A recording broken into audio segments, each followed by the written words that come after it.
Hello, everyone, and welcome back to the Undrafted Opinions podcast. I'm your host, Oren Trailer, and I'm joined by my co-host, Kilo Killian Hayward. How are you doing today, bud? I'm doing good. I thought you were going to introduce me as Killian, your man's name Hayward or whatever that was last Yeah, week. Killian, what's his name, Hayward? Yeah, Yeah, there you we'll go. call you Because that I from have now a on. few names that I don't know how to pronounce this week as well. So No, last week it was you couldn't remember. This week, pronouncing it, that wouldn't be too bad. no, I have two names at the very end that I'm googling pronunciations of right now. Sure, look, it'll be what it'll be. Um, Yeah, so in this episode, what we wanted to do is just talk about the schedule release and just the games that yeah, we found the most interesting that came out last week. So we just wanted to start with just the one game that you need to watch on week one, which is the opening weekend. And for yeah. me personally, I think the most intriguing game and probably one of the most exciting games in the last 4 or 5 years is Tampa Bay versus the New Orleans Saints, and it's in New Orleans. It's in the Superdome, Yeah. and No, I like that. Sorry, I'm yeah, no, interrupting it's cool. you. It's cool. It's on the list here, and I was going to put that down in later on my top three. But I think I just want to shove this in is that if you're new to American football and you don't know what matchup you should watch, you should 100% watch this game because it will be an electric game and it will introduce you to the sport in such a great way. And you're going to go through all the points, but this is the game that you have to watch to get into American football. Wait until this game. Don't watch any preseason, I'd say. Yeah, 100%. Because sometimes the preseason it can be, teams just figuring out who their final roster is going to be. So most of the starters Yeah. don't tend to play, but this is the one game you need to watch on week one because this is going to be Tom Brady's first game as a Tampa Bay Buccaneer, and everyone's extremely, extremely excited to see what he can do with that offense. And we Mm. talked about it before, but legacy battles, that's going to be a serious, serious topic that comes up when this game comes Oh around. yeah, Because absolutely. Drew Brees is consistently looked over because while he is a stat machine and he's a stat monster and he's, an all-time great at quarterback position, he Yeah. hasn't won the rings to really be placed on that pedestal like Tom Brady is. So I Mm. think, if it's a case where Drew Brees, does the double on Tom Brady over this next year, his career is going to go out in a whole different level because it's been spoken about that this is probably or more than likely Breeze's last year. And Yeah. you know, in my own mind, I think if Drew Brees manages to beat Tom Brady twice, I think he'll come back for a second year, one last year, because it'll kind of relight the fire underneath Drew Brees's career. He'll be more excited, Yeah. more amped to play. And And I suppose especially if he does the double over Tom Brady and gets fired, in the playoffs and is a competitive team, there's no way that he's going to be like, all right, I'm going to hang up the boots now. Yeah, He is. There's some gas still left in that tank that he'll just be able to go for it again next year. He'll want to repeat this yeah, success, and definitely if he's done the double over Tampa with this roster that is just built for yeah. Brady, if he can do that this year, he'll be able to do it again next year. I assume.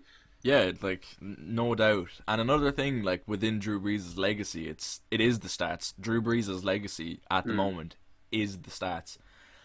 He's the all-time leading passer in yardage and touchdowns, but Brady is just behind him in both categories. Well, not so much in the passing, in the passing yards, but the passing touchdowns. Brady is right behind Drew Brees. And Yeah. when Drew Brees does retire, he'll have those stats to point at, oh, I was this. And we spoke about before, the only quarterback with multiple 5,000-yard seasons. And that's kind of his legacy Hmm. now at the moment. But if he can beat Brady twice, like we said, it's gonna do massive favors for his career. Whereas if, Brady beats Drew Brees twice, it's gonna do serious damage. And I think if they, split each game, I don't think it's gonna matter either way. Yeah. Yeah, so Drew Brees has 77,416 passing yards and 547 Oh, touchdowns. That's insane. oh, And it is Oh, it's ridiculous. I crazy. like that's some like when you max out your player on Madden and just play for years and years and Yeah, years, man. That's an unbelievable stat to that's have. making yourself a day one starter on rookie mode and just throwing Hail Marys every Yeah. play.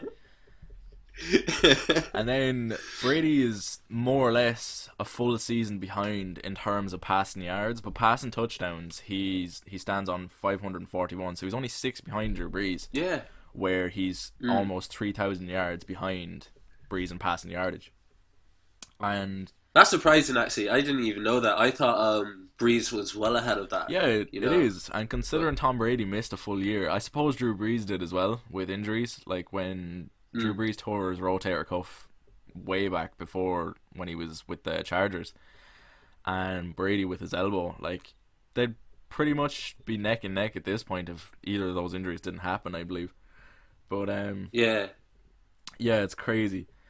Like Brady has the better team in my opinion at the moment, but it's also hmm it's going to be interesting to see like Jameis Winston returning to Tampa Bay because he's the third string or second string depending on which way you want to look at it. yeah, He's on that depth chart for New Orleans and coming back to Tampa Bay, the team that drafted him, the team that gave up on him basically, and took in yeah. took in Tom Brady. Like it'll be interesting to see the exchanges of comments and interviews that in the lead Mm. up to this game. I just think it's going to be a brilliant game. Yeah, no,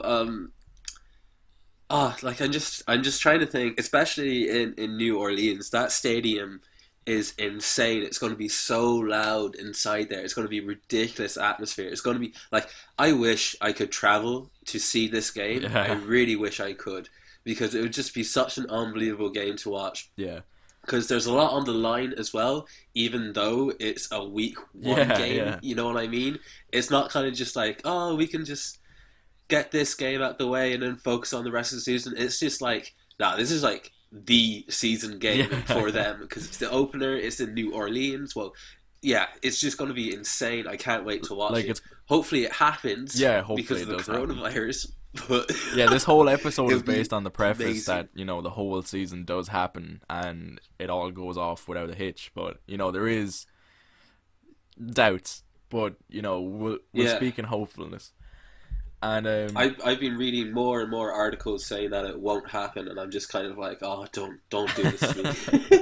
I don't know. It depends on where you read because like some places say, oh, there's a really really small chance it doesn't happen, and then they're going to be placing like one thing I read was like them placing every team in a hotel like in a certain area so like they can all play games in this one place and it's going to be like Yeah, a football retreat basically, and it was just I think that they should do a lot more UK games. I honestly think that because now the Tottenham Stadium just is incredible. Like, do you know it has that pitch, the NFL pitch yeah, that comes out underneath the proper football yeah. pitch? Oh, it's so cool. They should do a few more games outside, if it's not feasible within America. Well, they cancelled all uh international games altogether this year and they're probably going to put it on hold for next year as well. Like they cancelled the UK games and the games down in Oh Mexico, yeah, so that's yeah. There's four London fixtures, wasn't there? So they're all yeah, the gone. Jaguars were playing I think Oh. four home games in London, which is crazy. But yeah, Why is it always the Jaguars? because Sadiq Khan, their owner, he owns Yeah. Fulham, and that's why they play there so often. Fulham FC, of Oh, course, he the Premier League team. doesn't he want to have a Yeah, London team, and that he wants the Jaguars to transition into yeah, that that team. was pretty much his plan. Oh, It would be ridiculous. crazy. Like imagine having to fly back to America every week just to go play and then go back home. Oh no, there should be a European league. There was a European League years Not, ago, but it was crap. yeah, no doubt. I haven't heard of that. Like you had a team in Glasgow, you had a team in Germany. Um, God, I don't even know where the other team came from. But Adam Jeez, Vinatieri started his career in the Euro League. Yeah, did like he? it was more of a experimental kind of minor league for the NFL. That like any teams that had players on the practice squad and they wanted to see like could they play at a certain level, they sent them to the Euro League to play.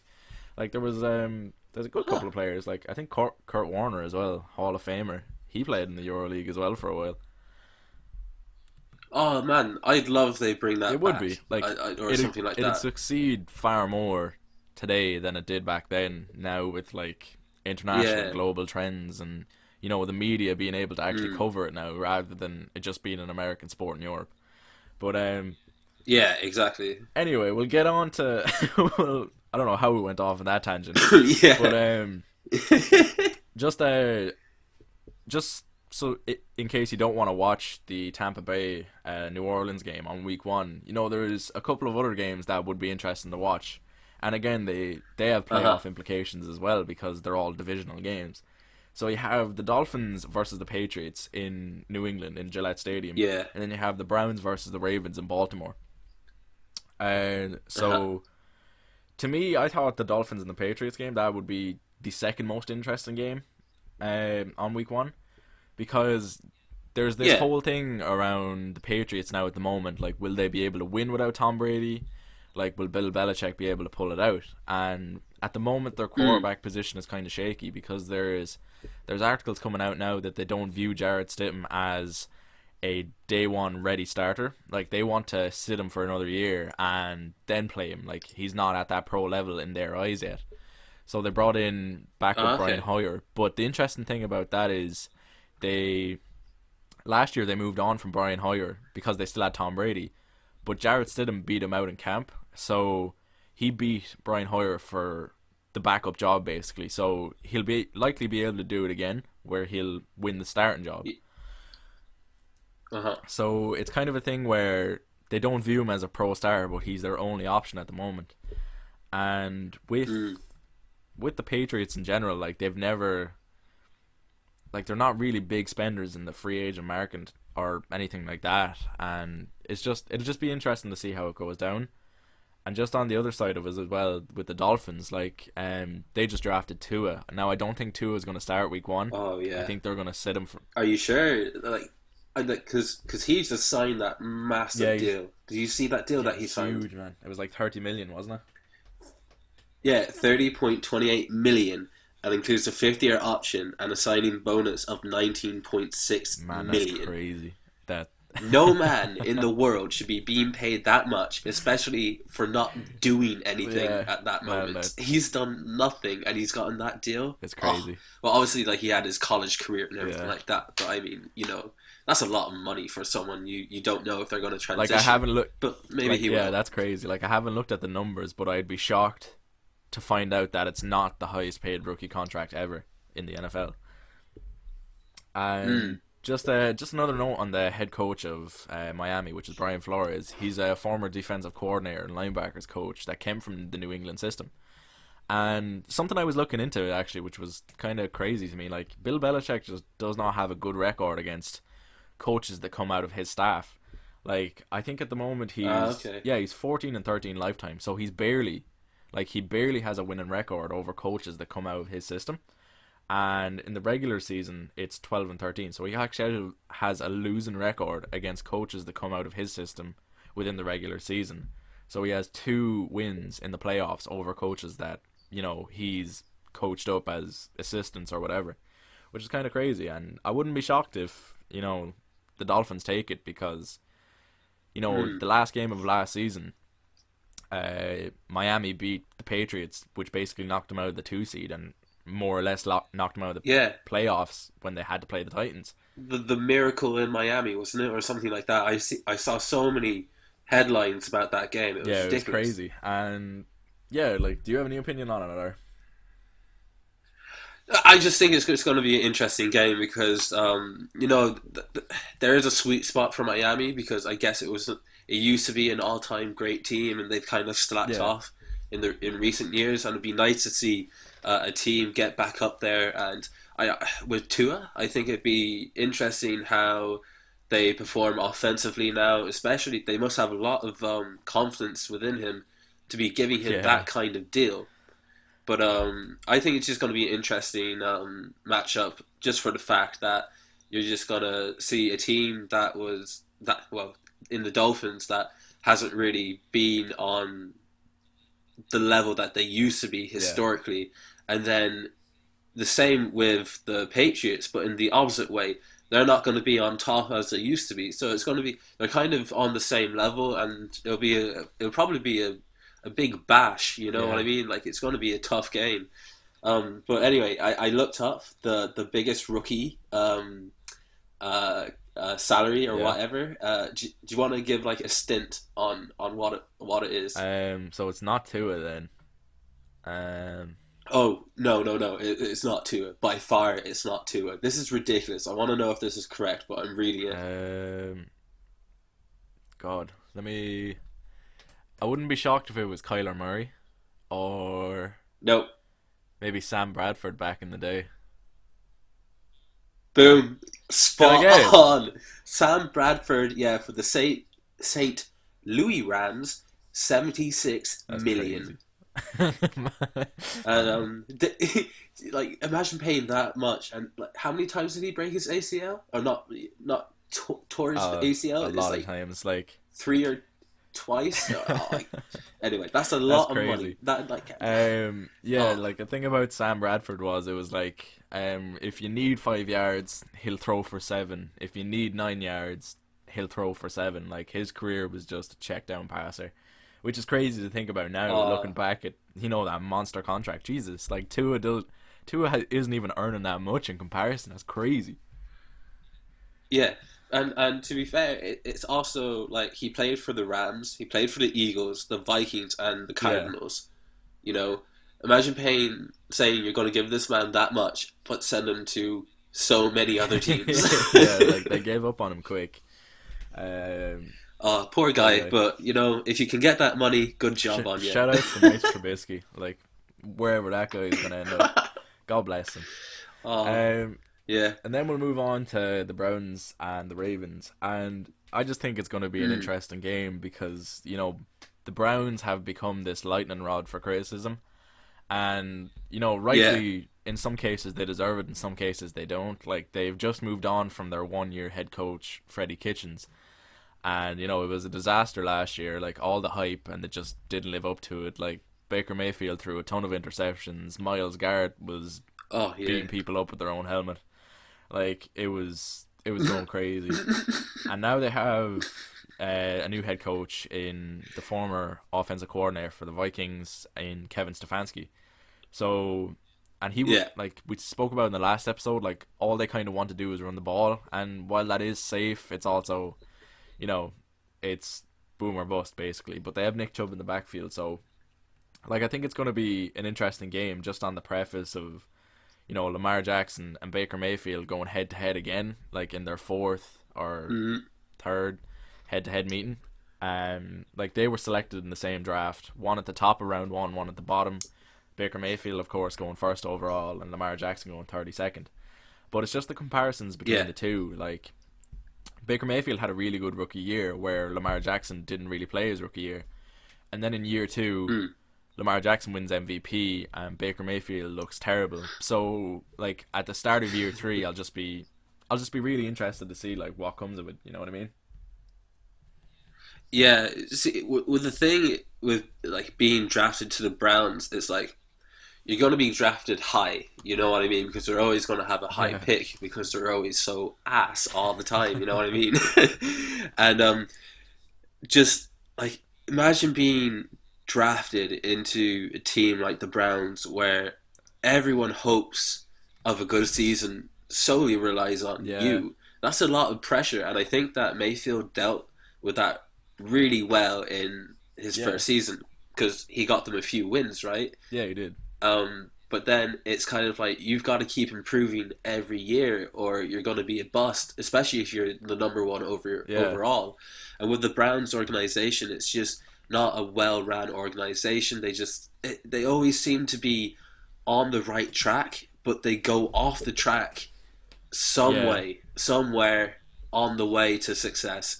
And look, I give the Browns a lot of hell just because of their recent yeah, history, and you only need to look in the past 10 years to see what I'm yeah. talking Like they about. haven't made the But I playoffs. really want them to do really well. I really Yeah, do. And I'm just hoping that they can they can pull something off against the Ravens. I'm not Yeah, sure this year, because one of the things that the Ravens were lacking last year was the fact that there was a linebacker. a strong linebacker Who did they presence. pick? Yeah, they picked Queen in Yeah, the Patrick draft, didn't Queen. they? And that's yeah, he's a very good pick, and will hopefully replace the loss of Mosley Yeah, C.J. Mosley. from a few years ago. Yeah, so look, I think the Ravens are going to take that game, Yeah. and I'm shutting down that Browns hype again.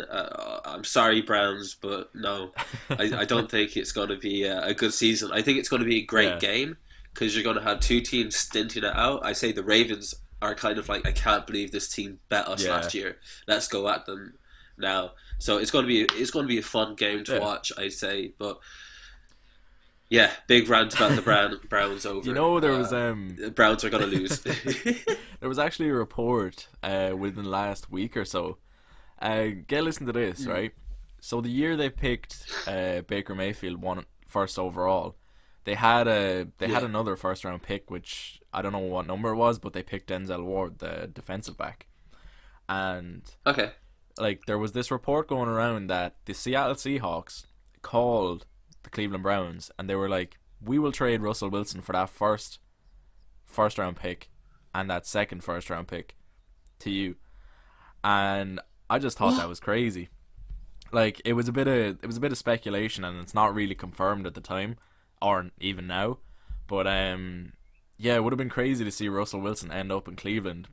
But again, it was just one of those reports because I think around the time Russell Wilson was looking for, that new big extension on his contract, and the Seattle Seahawks were like, Yeah. "We will trade you if you ask for too much.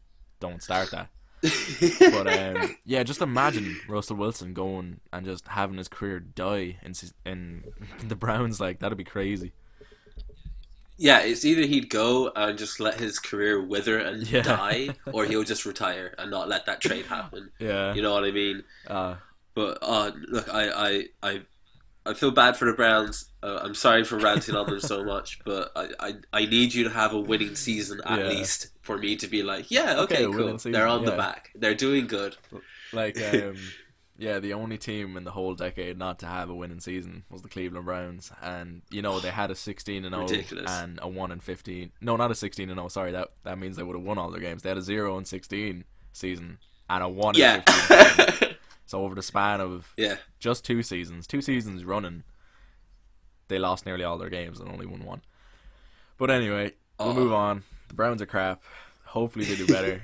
Um, what's outside of week one, like with the rest of the schedule release? What was one game that you're looking forward to the most?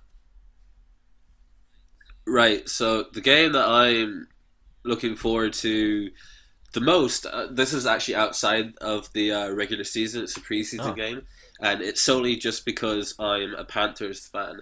So it's game one in preseason, Panthers versus the Jaguars. ah, It's just, I just don't know how this team, or my Panthers team, is going to is just going to do in general. I don't know if it's going to be a good thing or a bad thing in this rebuild, because this is the start of a new era of football in yeah, Carolina. So we have all those draft picks on defense, which makes me think, oh, sick. Like we're tackling yeah, something here. But then it's just like, oh yeah, but the offense. But then again, in the off season with all our signings in free agency and all that kind of stuff, we've brought in quite a good few players as yeah. well. We did lose Cam, which I'm still Goodbye, pissed Cam about, Newton. but but we now have two great quarterbacks that well, great. We have two good quarterbacks on the team now. So it's just going to be super interesting how we're going to line up the team, how we're going to play, what's our new culture going to Yeah, be like, our new coach and our new owner. Sorry, and it's just going to be really, really interesting on how this team is going to operate, how it's going to function, if they're going to like do well with the fans, or if the fans are going to turn on the team and on the coaching staff yeah, or on the owner. It's a lot is actually hinging on this game. If there's no yeah, promising signs from the Panthers at all, it's just going to be hectic for the Yeah, next year. Oh, I'm not sure how this is going to go, but it's going to be an exciting game. It's going to be an important game for me as a Panthers fan, and I'm rooting for the Panthers all the way. As always, I'll never want to yeah, see them lose, but a lot of stuff has happened that has put me on the path of being like, I'm not from Carolina. I don't have to support yeah. these people. You know what I mean? Like, if these guys are completely ass and I don't like anything about this team, I got another 30 something You teams can to go pick support from. the Browns then. Woo, the Browns Woo! hype! Yeah, no, that's an interesting pick because yeah, like of course the fans are gonna want to see some explosiveness on either offense or defense straight Yeah, away because there has been that huge turnover in Carolina, and yeah, it'll yeah, be interesting to see whether they actually function and play well as a part to, well, again, you can't really hinge too much on this one game because it will be that first game with that new head coach, that new I system. know. Yeah, that's true. Like Yeah, it'll be interesting to but see. Like I do like the pick because it's, yeah, like there may be some good signs and there may be some terrible signs, and it has that high boomer bust potential. yeah, and it's another thing is that I do want to see all these new players that are coming into the team and new players that are coming into Yeah, the NFL with all their draft picks. How are they going to play? How are they going to work with each other? Obviously, I know the preseasons are all about seeing what works yeah, and what doesn't work. I just want to see all these new players and returning players working together. I'm excited to see Brian Burns back. I'm pretty sure he injured his hand, didn't he? Oh, I can't remember. He punched the ground or something, and he injured his hand, and he was out for so legend, long. legend. Um, But anyway, that's my pick, and that's a very it is, biased but pick. it's a good pick at the same time. Um, Thank you. my first pick anyway, or a game I'm at least gonna watch and be interested to see what happens in, is the Patriots versus the 49ers, and that's in the regular season. That's in week Yeah. 7, and it's in New England as well. So you're gonna have the Mhm. return of Jimmy Garoppolo, Jimmy G, your guy, not Jimmy my guy. G, my guy, my dude. He's got the guy with the bald head Man, on the he's handsome. sideline. And then he's got that asshole of Yeah, a GM up in the 100%. Robert booth. Saleh, his bald head. I'd love to slap that bald head. And John Lynch, the general manager, with just the face that I just don't like. But Jimmy Yeah. G's face, on the other hand, I don't swing that way. That's not my type of. It's not my type of gender. But Jimmy G's a handsome guy, and it'll be interesting to see all these storylines coming in, like Jimmy G, the return of Jimmy G to New England. Like, oh, they should have kept Jimmy Mm. G, should have kept him around. Like if he plays well, like of course, and if the Niners win, it's gonna look bad on Bill Belichick, even though Bill Belichick wasn't Yeah. the one that wanted to trade Jimmy Garoppolo in the first place. Like Mm. it's one of those revenge game storylines that I'm just interested to see. Like it's gonna be a game of defense. I already know that because New England places super super like not reliance, but emphasis on their defense. Like they love a good Yeah. defense, and last year both defenses, like the San Francisco 49ers and the New England Patriots, they had the 1 and 2 defenses respectively. And like when I looked into the Mm. statistics of the New England defense, it was actually insane. Like I think they conceded less than 1 touchdown a game, and I think it was in their 6th or 7th game. Like that was when the first touchdown pass was thrown against them. So that defense was Yeah. historic in terms of its production, and it kind of fell Yeah. off towards the end. But even so, like it for those couple of week spans, it was insane. Yeah. I don't know about what the Patriots offseason was like if they got rid of anyone. Well, they obviously Yeah. Brady. Yeah, I know about that. Obviously, I don't know about any of these defensive players. Are they all A still majority there of in the New defensive England? players are still there, and even players that they weren't sure of last year sticking around. Like they signed Devin McCourty or Jason McCourty, whichever one is the safety. They signed him to a new Yeah. contract, so they're keeping that core defense in New England, so it largely remained the same. Sweet, because I think now that Tom Brady's gone, they're going to be heavily reliant on this defense. So I bet you that, and knowing Yeah, New England, they're probably going to improve off of last season and keep that run yeah, going even more. Well, I would hope to, because I love defense. Like, a lot of people love the excitement of the offensive team and getting touchdowns. I love seeing picks happen. I love seeing the yeah, sacks happen and everything like that. You know, that boring Super Bowl that everyone hated, yeah, Patriots and the Rams. I liked that game. I thought it was cool how it was such a low yeah, scoring game, how the defenses were just all over each other. Well, granted, the offenses weren't yeah, great on the day either, but still, I thought that was an exciting game, and I yeah. love a good No, defense. I think that this team will be good next even in year. that game, that Super Bowl, the boring Super Bowl that everyone gave so much about. The best play in Yeah, that game was one of the McCourty twins, like running, you know, full speed to break up a pass in the end zone that he had no business breaking up. It was a spectacular play, and it more or less, yeah, you know, it was fantastic. Like I was like, how did he even get there? It was Brandon Cooks in the end zone. Jared Goff threw it, relatively late. Like had he thrown it earlier, it would have been a mm, touchdown. But it was a great, great defensive play, and it's just one of those things that New England loves. And they only conceded 13 pass touchdowns last year and only 7 rush. So yeah, they only conceded 20 touchdowns in total, which is absolutely insane. Considering you only play mm, 16 games, to concede only yeah, 4 more touchdowns than you did in all 16 games. Like it's only about 1.09 or whatever touchdowns per game.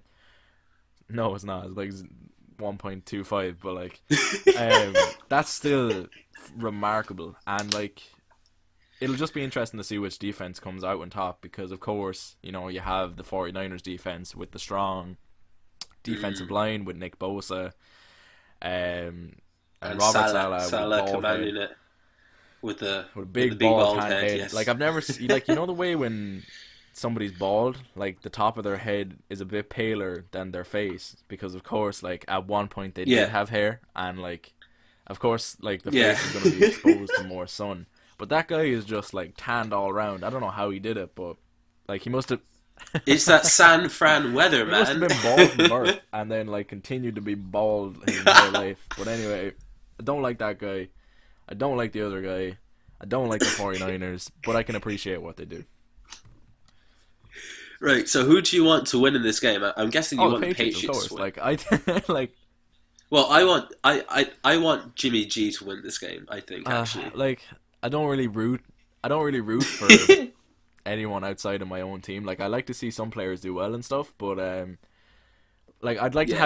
I'd like to see Jimmy G have a good game, but I also want to see the 49ers lose because of course my Seattle Okay. Seahawks, I want them in the playoffs, and I think if the Patriots Oh can yeah. beat them here, I think the 49ers are going to be playoff contenders regardless, and any loss for the 49ers is Yeah. always going to reflect well for the Seahawks. Yeah, okay. So I guess yes, you want the Yeah. Patriots to win then. Well, I want Jimmy G to have a great game. I want them to celebrate, have a good time. I want to see Salah's big shiny bald head reflecting the lights off of the stadium and in Yeah. celebration. That's what I want to see. What And happens? look, it'll be what it'll be, but yeah, it'll be a good game. And what was your next pick then? Like, Right. So I have now this is in the regular okay, season now. No more preseason games. I haven't picked any Panthers games because, quite honestly, I'm not looking forward to any. apart from that first one in the preseason. uh, yeah. But I'm really looking forward to the Chiefs at the Ravens. I think it's week 3. I'm not sure. I didn't fact check any Yeah, of this kind of stuff, but I know that they're playing each other. The reason why I picked these is that last year the Chiefs beat the Ravens 33-28. A very high scoring game, very yeah, entertaining game. You also have the two former MVPs in Mahomes the previous year and the reigning MVP Lamar Jackson, which was well deserved. I Not think unanimous he though. did Not deserve to get unanimous. it. That still drives me insane. It wasn't unanimous. Yeah, no, because I wasn't for him. I was actually for McCaffrey Bruh. getting it. You know me, but and I know that you wanted Wilson Yeah, can I to just get it. go off on like this huge tangent for a second?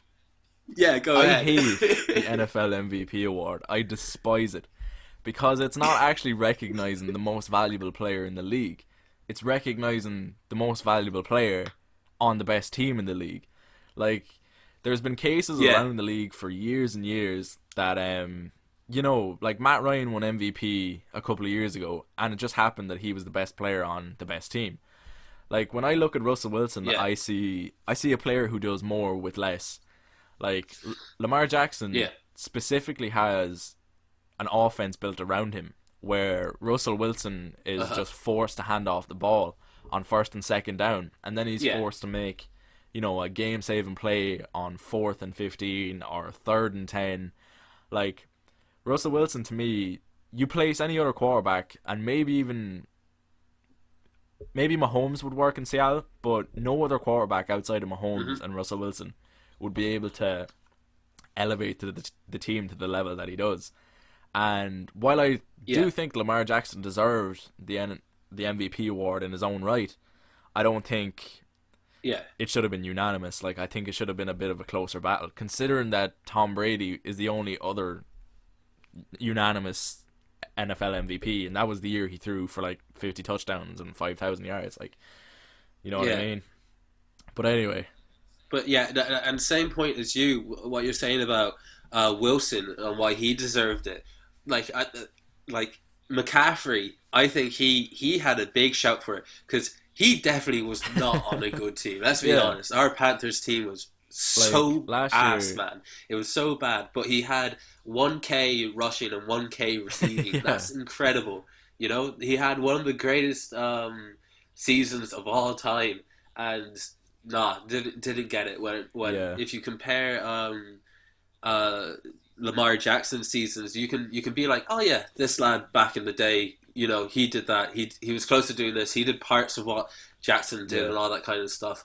But no one really took a team that was on an 8 game losing streak and got 1K in both rushing and receiving yeah, yards. You know what I mean? And kind of at least kept our fans there in the yeah. stadium and all that kind of stuff. Look, he got it. I don't Yeah, really care about the MVP. I think Americans, there always has to be something yeah, that you can win for everyone. I mean, there's some stupid stats that come out being like, oh, this lad has the most meters or yards traveled in a game of all time, and he could be running around in yeah, circles and all this stuff. It's like, oh, this lad, he caught the ball, but he dropped it the same amount of times in one game. That's yeah, never happened before. And I was just like, shut up with these stats. They only need to be there for like really good yeah, things. Like, don't praise someone for doing something that's yeah. stupid. Like, Oh, I Americans, do, love you. yeah, and the two of us being American as well. Um, like, I do understand the importance of stats, but you have to look a bit deeper than just the face value of stats. Like, I remember Oh last yeah, year, I think it was Lamar Jackson. I don't know who he was playing, but he had 189 yards or something. But I think it was like 70 something came off just one pass, and it just bumped up his average like per throw. And it's just, you have to look a bit yeah, deeper than just the face value stats. But getting back to the Chiefs versus the Ravens, it's just going to be yeah. a crazy, explosive, offensive minded game. Like, you're going to see Lamar Jackson run the ball like crazy. Oh You're yeah. going to see Mahomes launching that ball downfield. Like, if this was a Uh huh. week, It's going to be it's going to be a great game because you've got the Super Bowl champions going up against a very much up and coming Super Bowl yeah, caliber team. So it's going to be an interesting playoff with that. And what I said earlier with the draft pick of yeah, Queen for the Ravens, that's going to solidify that Ravens team yeah, just a bit more. Also, you have Big Red and I'm going back to what's his name, John John Harbaugh, Harbaugh. John. Yeah, you got him. You got those great minds. I think they're Yeah, both really and Andy great Reid. schemers for American football. So you got two great minds going at it off on the sidelines, and you got Lamar Jackson and Mahomes leading um, on the pitch on the offense, and you have a great defense on both teams as well. And the Queen pick solidifying the Ravens just a bit more. It's going to be a Yeah, really entertaining game. I think it's going to be a high 100%. scoring game again. Um, so I think that this is going to be a great game for newcomers to watch, and especially with all this Chiefs Yeah, bandwagoning stuff, because they're going to be a great team years and for years. Yeah, a long time. Yeah. So if you want to say that you were there at the start of the prime, and like there was one game to pick that really made you a Chiefs fan, just yeah, say it was this game. Just watch it yeah. and have a good time. And yeah, like that'll be more than likely a game with playoff implications for the first seed in the AFC, because Yes. these are, Yeah. these are the two teams that were the first and second seed respectively last year. So, and Mm. with the change in the Yeah. rules with the 17 game season and the first seed now being the only team that gets a first round bye, it'll have huge implications on who actually has the potential to reach the Super Bowl in the end. Yeah. And No, it's going to be a great game. What was your second team? my second Not second team. my Second second matchup, I want matchup. I'm gonna be really interested to see the Bengals versus the Dolphins in Week 13, and Ooh. that's in Miami. Yes. So Okay. it's gonna be that you're gonna have these two rookie quarterbacks, because I think Tua will be in at this stage. Like, I either think the Mm. Dolphins will realize.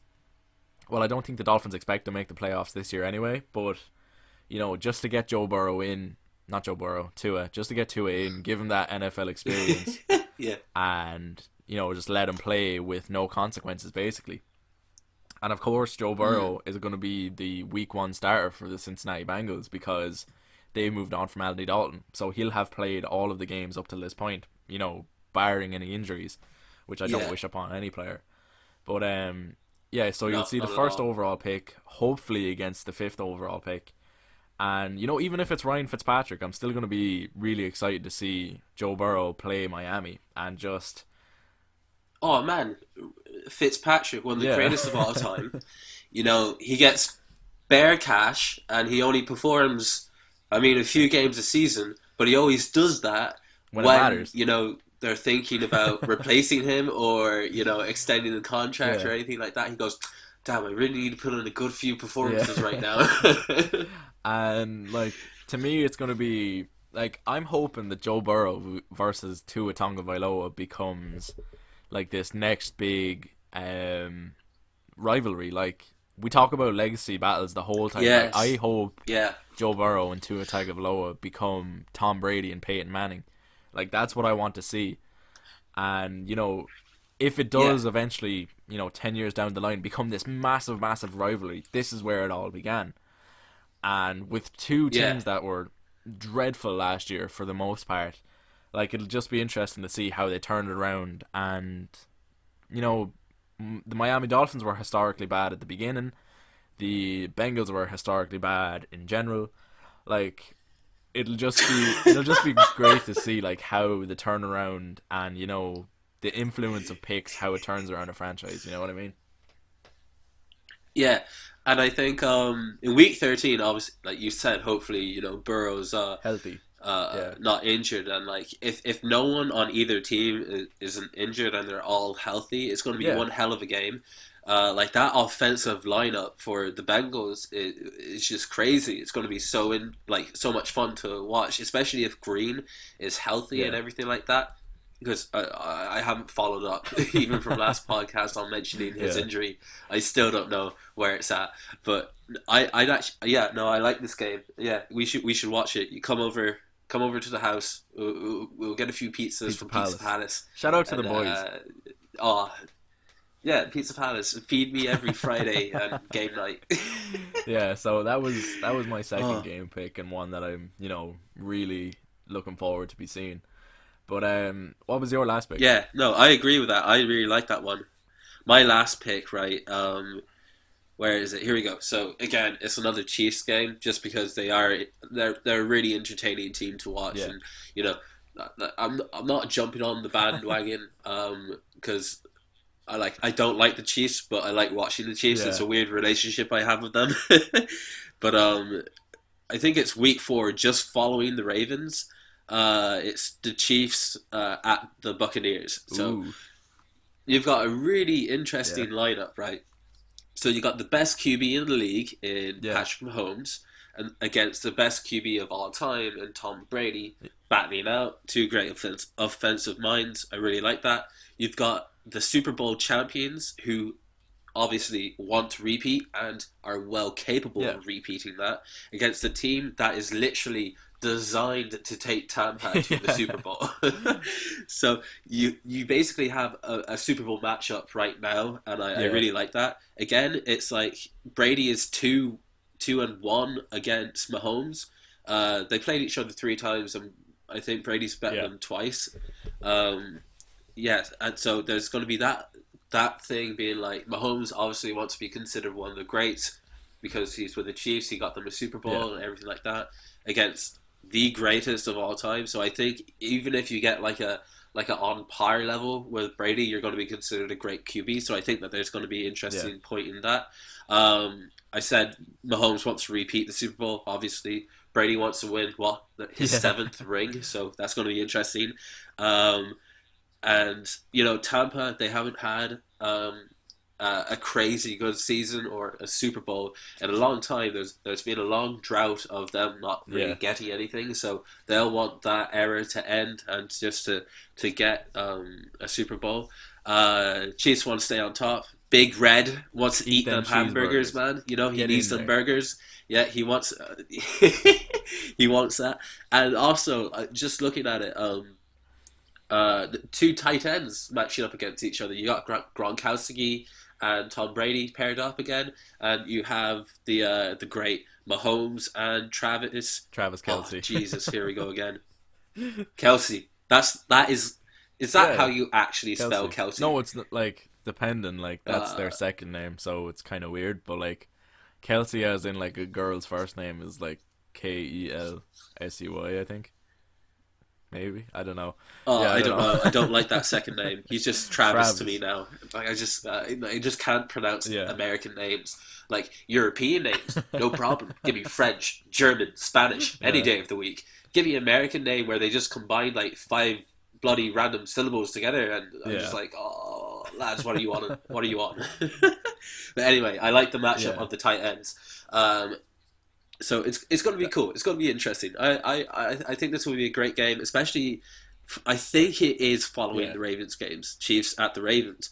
I think it Yeah. is following it. I hope it is, because if the Chiefs lose against the Ravens, which I don't think they will, but it's going to be close, they're going to be like, oh, geez, we really need to step Yeah. up against the Bucks. So hopefully, oh, it's just going to be such a good game. I'm really Yeah, like, excited for it. Get the pizza, get the boys. We'll all come over. The American football team come over. The Oh, it's boys. just going to be great. Yeah, I love the point you bring up about the tight ends like Gronkowski and Kelsey, because Yeah. they were the 2 tight ends included on the all decade team, with Gronkowski being Yes, included they on were, the yeah. all time team, like the 100-year anniversary. Mm. And between Brady and Mahomes, like there's anytime they play each other, like the media is gonna go crazy with this is the pass and the torch game. Like this, Oh. this is where Mahomes Yeah. becomes the number 1 for the next 10 or 15 years. Like that's always gonna be the case when they play, and this is likely the last time that Yes, they're gonna play yeah. each other. And again, like we talk about legacy all the time. And if Tom Brady can, finish Patrick Mahomes off for the last time and go out on top, like there's going to be no question in the future they're going to be compared to each other. And with Tom Brady's record against Patrick Mahomes, if it's better than Mahomes' record against Brady, like it's going to have heavy implications in the future. Like who considers who the best of all Yeah. time? You know what I mean? Yeah, no, really, and it's just going to be one of those games that has a lot of hype building up to it. It's at the Bucks. And it's going to be at Tampa. So obviously you're gonna have a hyped up crowd being like, "This is our year. We got Brady. We Yeah, got Gronk." They're gonna be pumped up for this season. It's gonna be a hell of an atmosphere. As much as I think Arrowhead Stadium is that what the yeah, Chiefs yeah, Stadium's called? Yeah, yeah. I think that's probably like the loudest stadium and biggest hype stadium yeah. in It's one of them NFL. anyway. But yeah, but with this new Bucks team and the Bucks fans and maybe even all those Tom Brady fans that just can't deal with him not being in a I was going to say Patriot Land, New England. That's the name of Patriot the land. I'm sure there's place. a couple of Patriots there. Like they loves their country. Yeah, yeah. But like I say, there's going to be a lot of people going with Tom Brady to the Bucks Yeah, as fans. There's going to be so much hype around this game. It's just going to be a fun game. I just can't wait to watch it. Grab the pizza, like I said. Quarantine's got. I'm in yeah. quarantine right now, right in the middle of the countryside. The nearest town is like 15 minutes away. The nearest like place where you can actually go shopping is like 20 minutes away. Nowhere in Yeah. this isolated place does takeaway. Do you know how long I've gone without a takeaway pizza, man? It's just my mouth is like it's building up saliva right now just talking about Yeah, pizza. like Oh, I've been eating pasta and cheese and just rice like for the past god like I don't know since this all began. Like I haven't like I'm within like a town or a city, so I have the ability to yeah. just call up a pizza place and be like, "Bring us a pizza, boy," and I just won't do it because not that I'm afraid like that this delivery man potentially has the virus and he's gonna give it to me. It's just I don't know. I don't want to put him at risk at the same time, so I'm not bothered. Yeah, Like, that's true. That's yeah, nice of you I'm a to do nice that. guy. Yeah, Trust me. Like, despite contrary belief, I'm actually a nice guy. But yeah. yeah, And then my last pick for a game that I'm really excited for is the San Francisco 49ers. Again, don't like his face, don't like that bald head against the Seahawks in Week 17, and Oh, okay, cool. You got a Seahawks I game had in there. to. I had I to. was thinking that you were going to have a Seahawks game in there. Yeah, of Yeah. course. Like I had to. But it's the last game of the regular season for both teams, and Mm, to me, what I think is going to happen, I think it's just going to be a repeat of last year because they played on the final week of the season last year as well, where it had huge playoff implications. Like the Niners defense, they held up Jacob Hollister on the 1 yard line, and they ended up winning yeah. the game as time expired, and the San Francisco 49ers ended up being the 2 seed, and Seattle fell to like the 5th seed, and Mm, it was just an easier path for the Niners to get to the Super Bowl then, and I think it may ultimately end up being the same sort of situation this year as well. Like I think whoever wins this game, like I think they're going to come into this game with similar records, or at least only a 1 game advantage, whichever team does have that yeah. advantage. Like I do think it's going to determine who wins that NFC West title, and Yeah. again, it's going to be a fun game. Like both games last year were really exciting to watch. Like the first game was probably game of the year material in like week Mm, 9 or 10, whichever week it was last year. But it's always interesting to see because Seattle love to run the ball and San Francisco have a beefy defensive line. So yeah, it's they just do, kind man. of strengths against strengths and just kind of clash of the Titans in the NFC because I think that the NFC West is the best division in football. Like you have the former Super Hmm. Bowl appearance makers in the Rams, you have a now powerhouse in the 49ers, and you have a consistent playoff Yeah. contender in the Seattle Seahawks. Whatever about the Cardinals, they're kind of just the lone wolf of the NFC West because they're kind of in that transition stage of being ass and being ass, and hopefully they pick it up in the future. Not too much. I don't want to see them win a division title or anything, but yeah, Yeah. like I think that I'm just gonna be, well. I think the NFC South is better. And But, the argument can be here, made. I'm not gonna. you're just being biased because the No, I'm Seahawks not. are I'm in not. there. I'm not. Me, I Like, like. No, I'm being biased because of the Panthers. go away. Like the Panthers are the Cardinals of their division. Like they're just ass at the moment. Like, and that's what they're gonna be for a while. So shut up. I want to give out to you, but I You also can't argue. You can't. yeah. Yeah, the argument is there to be made, which is actually the better division. Like you have, and if you're looking at quarterback play alone, which is something I'm guilty of sometimes, I love it. I love the position. I love the play. But the Yeah. NFC South would definitely take it over the NFC West then, because the only superstar caliber quarterback you have in the NFC West is just Russell Wilson. And then you have a potential superstar in Kyler Murray, and then Jared Goff and Jimmy Garoppolo, which are two very similar players, Yeah. like slightly unproven whilst also being proven at the same time. They're kind of mid-level tier starters, which is okay. Like, that's fine. You don't need a superstar quarterback, but it helps. What do you think is the worst division in the all NFL? I'm just curious. What do you think is the worst I thought division? the AFC East has been terrible for years, East. but it's not now because the Bills are okay, the Dolphins are coming up, the Yeah, Jets Bills are are coming on the up, up. and the Patriots will consistently be okay as well. So I'm trying to think of it now. It's probably the NFC East. I'm pretty sure. Yeah, the NFC East with Dallas, the Giants, the Eagles. What? No. Oh, the and NFC. Sorry. Yeah. the Redskins. Like, I think right now they're the Yeah. worst division of football. I'm a throw up of the NFC East or the NFC North because Green Bay and Minnesota, you crazy? I don't like the Steelers. What? Oh, what did I? AFC AFC North is still pretty good Steelers, too. Browns. But no, I hate the Steelers. I hate them. Like, I actually hate them. Why? Do you know, like, like, for comparison reasons, I'm an Arsenal fan, Okay. right? I'm born and bred to Okay, hate okay. Tottenham. For some reason, I share that same amount of hatred for the Why? Steelers. No reason. No reason. I don't even hate think the them. Panthers I have just a don't beef with like the them. Steelers. No, they don't. There's no reason for me to hate Yeah. the Steelers so much.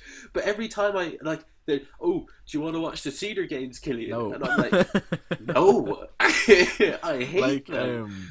But there's no reason for me to hate them Yeah. at all. Like, and like, I think like I didn't like Antonio Brown. I don't like. okay, that's fair.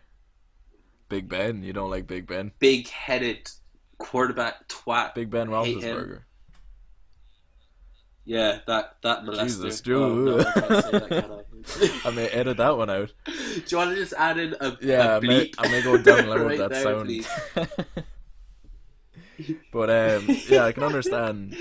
But I think the NFL in general is just like with the draft and free agency, like every year, and the way there's only 32 teams, like the turnover in players is always huge.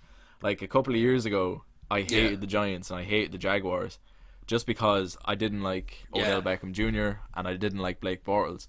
But now that OBJ is gone and Blake Bortles has gone from Jaguars as well, like completely different rosters, I have a completely different opinion about them. Like now I want to see them succeed rather than win. That's true.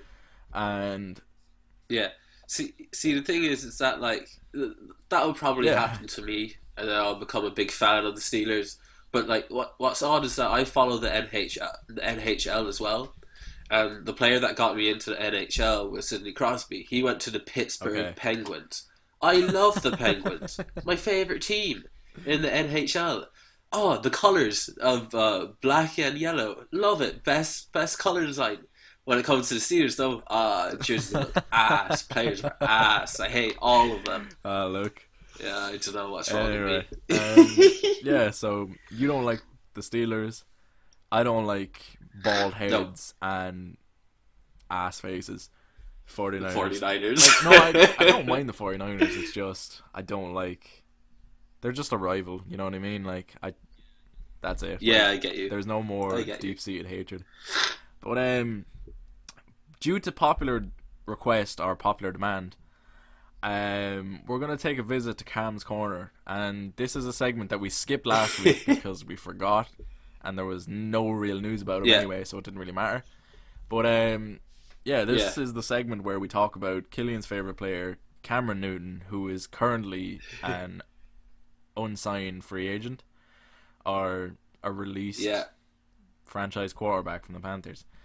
So recently enough, there's been a report, or not a report, it's just been confirmed that Mike Glennon, the former Oakland Raiders backup quarterback, has signed with the Jacksonville Jaguars to back up Gardner Minshew.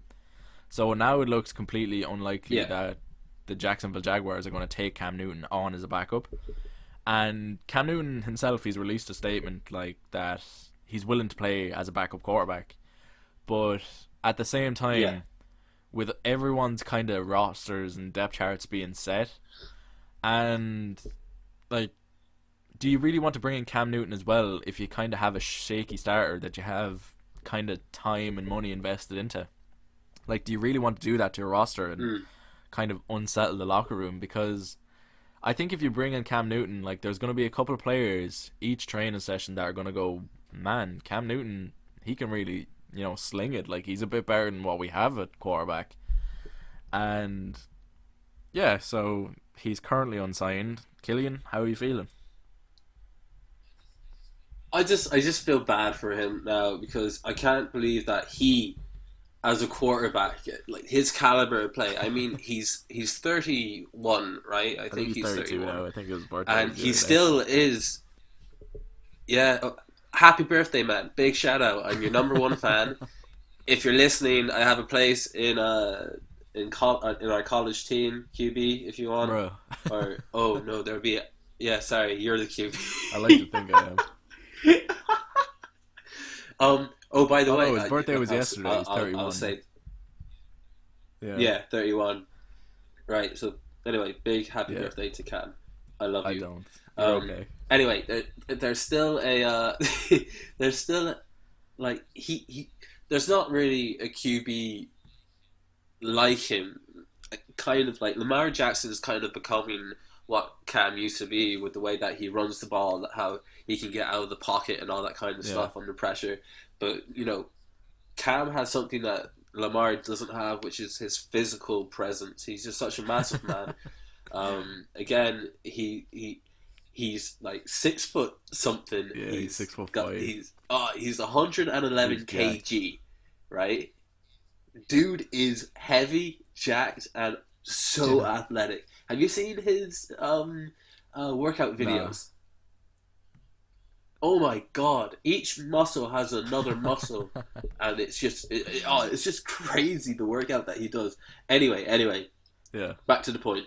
I'm just surprised that people haven't taken him up, and that I suppose like the one thing that really got me thinking was Andy Dalton to the Cowboys, where I'm just kind of like, okay, they went with Andy Dalton, right? But there was Cam Newton there, and I rate Cam Newton more than Andy Dalton. Well, I rate Cam Newton more than anyone else in the league. He's my favorite player.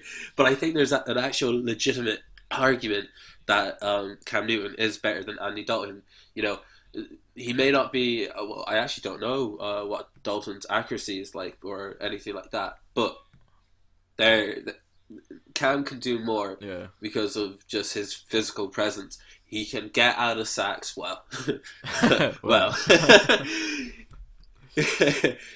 He's able to get out of sacks. He's able to rush the ball, and oh my god, like he can get in the opposition's head so well. Yeah. You know what I mean? He really is such a presence on the field.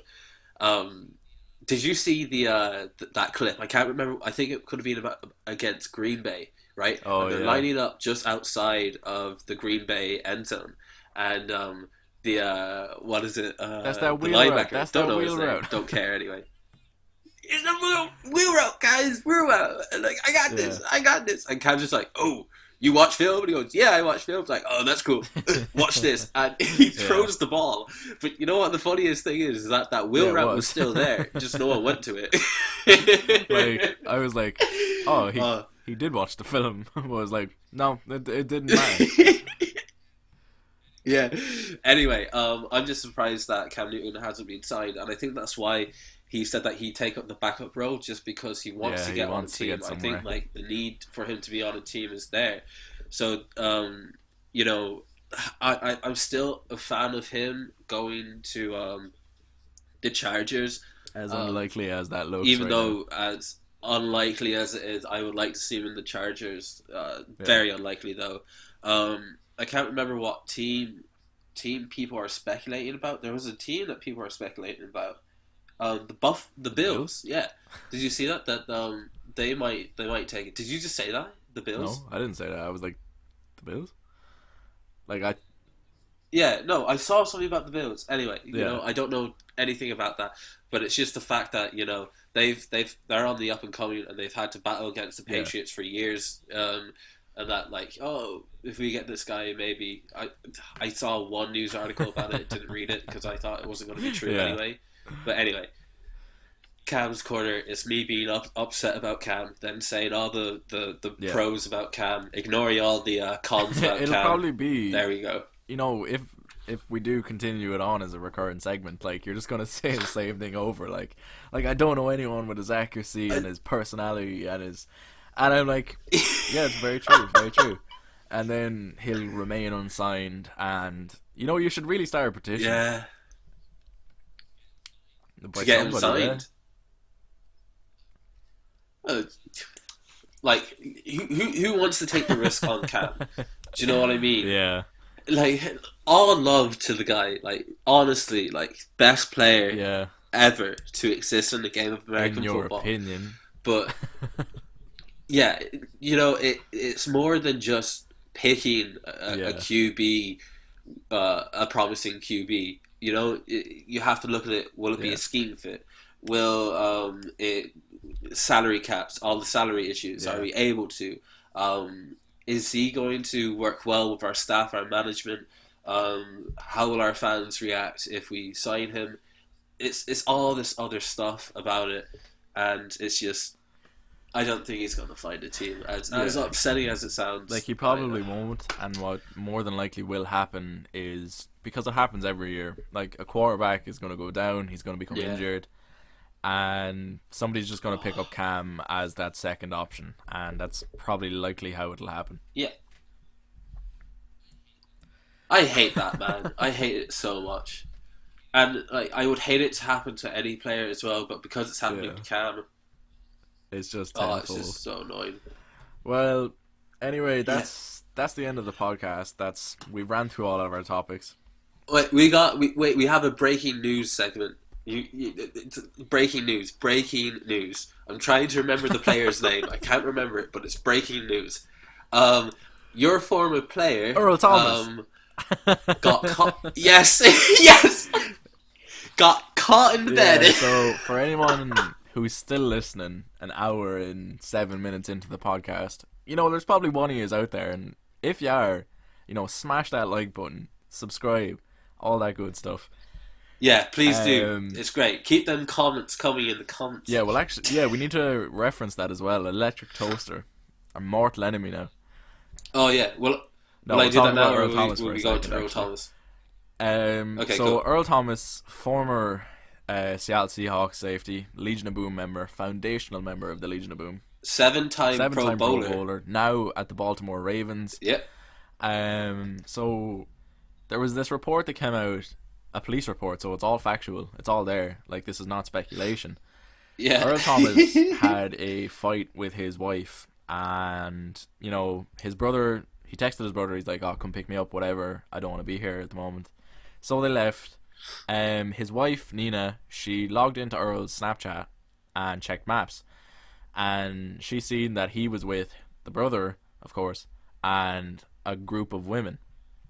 And this was like the scene from White Chicks where Marcus's wife calls up like all her gang, and Nina, Earl Thomas's wife, called up her squad, and they rolled up on Earl Thomas, a group of like 7 people, and Earl Thomas was in bed having coitus, not with his brother, but with his brother, Coitus. with a lady, and it it escalated to the point where Nina held a gun to his head. It wasn't loaded, but there was one in the chamber. So while it is kind of funny to look back on, it could have been a disaster. Earl Thomas could have died. Yeah. And Do you know what happened when they got back to the she house? was arrested, wasn't she?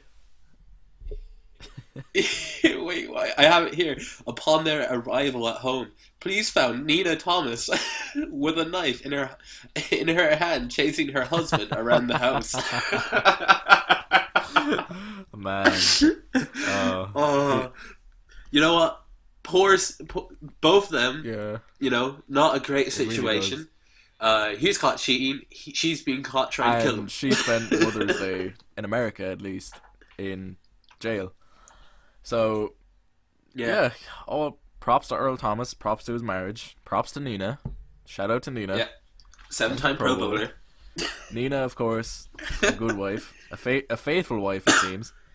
And, so that was news that came out. And just one last thing before we end the podcast. We mentioned it there a second ago. We had a comment that I didn't take down, and I probably should have, or I probably should have referenced it here, but I completely forgot about it.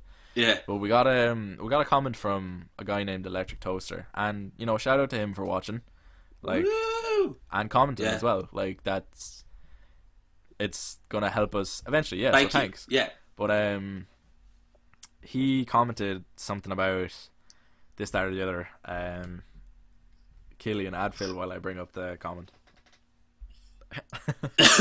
Right, so yeah, we got a comment talking about, I think it was to do with the kind of, American football, they wear pads, and is that basically making players hit each other harder than they should be and causing more injuries and all that kind of stuff.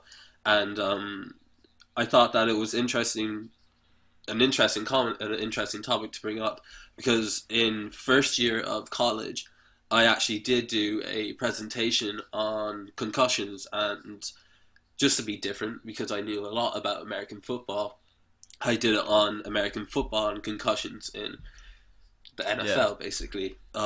She then was like, the person grading it was just like, you didn't keep it in Ireland, why? And I was like, you complained that everyone was keeping it in Ireland. And she goes, oh, well, I'm docking you marks. And I'm like, why? Anyway, so the question, or the comment was, what do you think of the physiological conditioning demand of NFL players now? And what is your opinion on the clinical practice guidelines of concussion protocol offered by the NFL?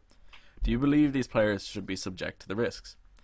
And so it was me who replied to the comment, because I wasn't aware of this project that Killian done. And what I said basically was, look, the NFL takes player safety very seriously, and even within just the past season, Aaron Rodgers, Tom Brady, like, they had to get new helmets basically because their helmets were deemed outdated and unsafe for player use. Yeah. So that's what I responded. Yeah.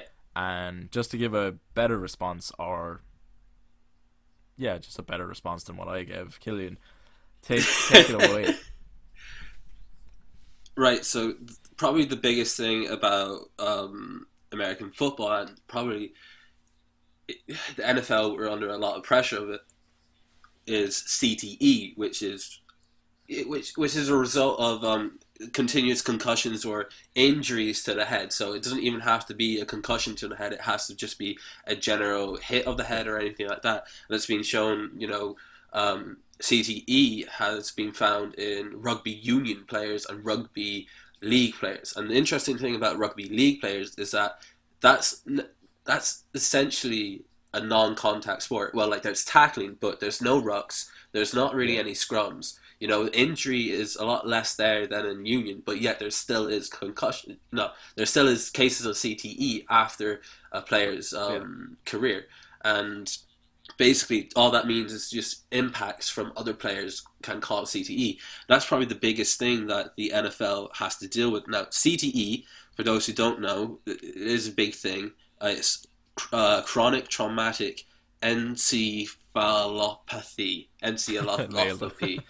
Look, that E word is really hard to say. I had to skip that in my presentation too. I still haven't learned it. But basically, is a neurodegenerative disease caused by repetitive head injuries. Symptoms don't begin until years after the injuries. So again, it's even hard to detect during the Yeah. career of the player. So for instance, the only way that you can kind of stop it is if you notice someone is concussed on the pitch. Now concussions aren't normally, oh, you're knocked out Yeah. cold from that hit. It's you took a bad hit to the head. You might be walking a bit eerily. You might not be walking properly. The facial and speech is probably the biggest characteristics that you can find in a person. But the one thing that the NFL has to deal with is helmets. No other sports really Yeah. have to do that. So there's actually people on the sideline of the pitch that watch out specifically for concussions, and there's people up in the booth looking down on the pitch, and they Yeah. communicate with each other. I believe they can call a timeout, which doesn't affect either Yeah. timeouts of either team, to take a player off the pitch, and then assess them, and then put them through either say that they're able to go back on. But one of the things that they do is a protocol. So they have a 5 step protocol for it. Step one is rest and recovery for however long a doctor Yeah. says. Then it's light aerobic exercises, build build it back up and stuff like that, guided by medical staff. Step three is continued aerobic exercise, but with the introduction of strength training. So basically, they're getting more back into the rhythm of things. Still not high intensity, but they're building back up to it.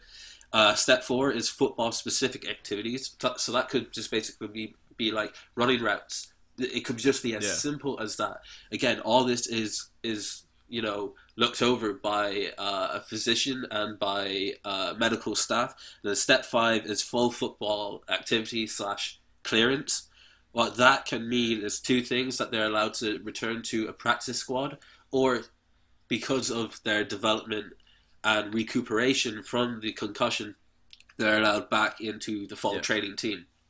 So there's all these protocols that have been set in place by the NFL, but it's really only been recent years. And the worst thing about it is that CTE is the worst thing to come out of American football, apart from, there can be cases of spinal injuries and really damaging, uh, breakages and Yeah. bones and stuff like that. But that's another thing is just that, the pads do have the psychological edge on people that think that you can hit Invincibility. harder. Yeah. And I do, yeah, exactly. So a few years ago, I can't remember what year it was. I think it was 2015 or 2016. Um, the World Rugby Union, or whatever that is called, basically NFL followed up on what rugby does, and rugby union is one of these sports where it's recently become professional. Around the millennium, it became professional, and they took it in so they took it so seriously. It's ridiculous. The game is ever evolving. Rules are being changed. How you do stuff is being changed, and there have been rule changes implemented in NFL, but nothing like rugby. And rugby, has seen not a rise in concussions really, but what rugby believe in is tackling below the waist, and that's probably one of the biggest things that help with this concussion issue in rugby, in that contact sport. If you tackled the legs, which is they have the strongest bone in your body, and they have some of the protected by the densest muscles as well. I forgot everything about anatomy, but basically you attack the legs because they are more protected than anything else in the body, especially Yeah. above the knee and below the waist. That's where you should tackle it. So basically, you're not hitting the Yeah. head directly, and the player is then able to use their arms to protect themselves falling on the ground or Yeah. cushioning their fall. In American football, you don't have that. It's anything goes really, apart from head charges and you grab face mask grabs and all Yeah. that kind of stuff. So you have these high hits happening anywhere on your body, and you can argue if it's even accidental Yeah. or on purpose. So I think that they should implement tackling the legs more and doing a rugby style of Yeah. approach. like in that's what American they football. kind of have So done in the past couple of years. Like I even know that yes, the Seattle yeah, Seahawks, they've adopted that way of tackling. And even when you and I yes, began playing, that's the way we were taught how to tackle. yeah, exactly. So they've implemented that, but the problem is that it's exciting to watch people Mash each just other. Yeah. smash into each other no matter what. And as horrible as that sounds, the NFL knows that that's why people watch. I mean, you don't like, boxing, one of the Yeah. most head injury sports there is. It people still go to it, and they because it's entertaining to them. So unfortunately, the NFL realized that these kind of serious tackles are what kind of drive the sport anyway for certain audiences. So taking that away is just gonna be a money issue, which is really shitty. But basically, CTE, you can't, there's no symptoms basically or signs of CTE early on. It's after the career. It takes a while to develop. Um, you know, it's just headaches. That's the first Yeah. symptom of a CTE. Headaches. So you could just be like, oh, I just got a headache randomly. Might be a migraine or whatever. I'll just Yeah. get pills for it. But then it's loss of attention and concentration. So those could just be what people could turn down to. Oh, I'm not playing American football anymore, or I just got lazy or whatever like that. So stage two is where they really find themselves suffering in a lot of ways, which is depression, mood swings. They can be explosive with their emotions and all Yeah. that kind of stuff. And worst thing is short time memory loss.